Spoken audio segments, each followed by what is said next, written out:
चंद्रपुरात काँग्रेस सत्तेला मुकण्याची शक्यता आहे, कारण शिवसेना उद्धव बाळासाहेब ठाकरे पक्ष अपक्ष आणि वंचितचे नगरसेवक मुंबईमध्ये दाखल झालेले आहेत. काँग्रेसनं सकारात्मक प्रतिसाद न दिल्यानं त्यांनी थेट मुंबई गाठलेली आहे. नगरसेवक थोड्याच वेळात उद्धव ठाकरेंची भेट घेणार आहेत. मातोश्री निवासस्थानी जाऊन ते भेट घेणार असल्याचं कळतंय.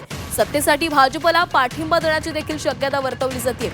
चंद्रपूर मनपात सर्वात मोठा पक्ष असलेला काँग्रेसला सत्तेपासून वंचित राहावं लागतंय का अशी शक्यता वर्तवली जाते. आणि या संदर्भात आपण थेट बोलणार आहोत. आमचे प्रतिनिधी आशिष आंबाडे आपल्यासोबत जोडले गेलेत. आशिष, काँग्रेस हा चंद्रपूरमध्ये सर्वात मोठा पक्ष ठरलेला होता, मात्र आता काँग्रेसला सत्तेपासून दूर राहावं लागतंय का अशी चिन्ह दिसतात, कारण शिवसेना उद्धव बाळासाहेब ठाकरे पक्ष अपक्ष आणि वंचित भाजपला पाठिंबा देऊ शकते. काय घडामोडी घडतायत? जेव्हापासून निकाल लागला तेव्हापासून उद्धव बाळासाहेब ठाकरे पक्षाच्या जिल्हा प्रमुख जे आहेत त्यांनी एकच गोष्ट म्हटलेली आहे की आम्हाला जो महापौर पद देईल त्याच्यासोबत आपण जाणार आहोत.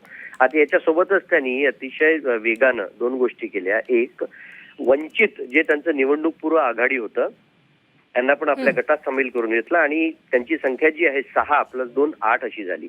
त्यानंतर आता जी महत्वाची घडामोड आपल्याला अकोल्यामध्ये बघायला मिळाली, वंचितचे जे प्रमुख आहे बाळासाहेब आंबेडकर यांना भेटायला हे सगळेजण गेले होते.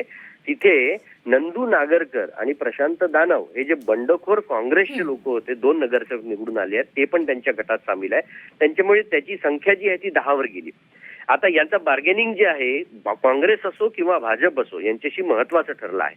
नक्की काय करायचं समीकरणांमध्ये?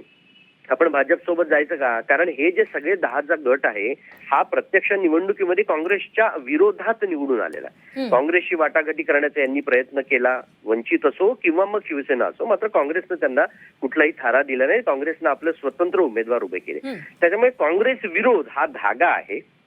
आता भाजपशी ते जुळले जाणार का, उबाठा त्यांच्यासोबत जाणार का, हा महत्वाचा प्रश्न आहे. नक्की मातोश्री का निर्णय देते आणि त्याच्यानंतर हे लोक राज्याचे मुख्यमंत्री देवेंद्र फडणवीस यांच्याशी भेटतात का, भाजप त्यांना काय ऑफर देतं, किंवा उबाठाचे जे जिल्ह्यातले नेते आहेत ते कोणत्या पदांवर समाधान मानतात हेही बघणं महत्वाचं ठरणार आहे. ही मोठी राजकीय घडामोड आहे. हो, नक्कीच आशिष, या सगळ्या घडामोडींवर आपलं लक्ष असणार आहे.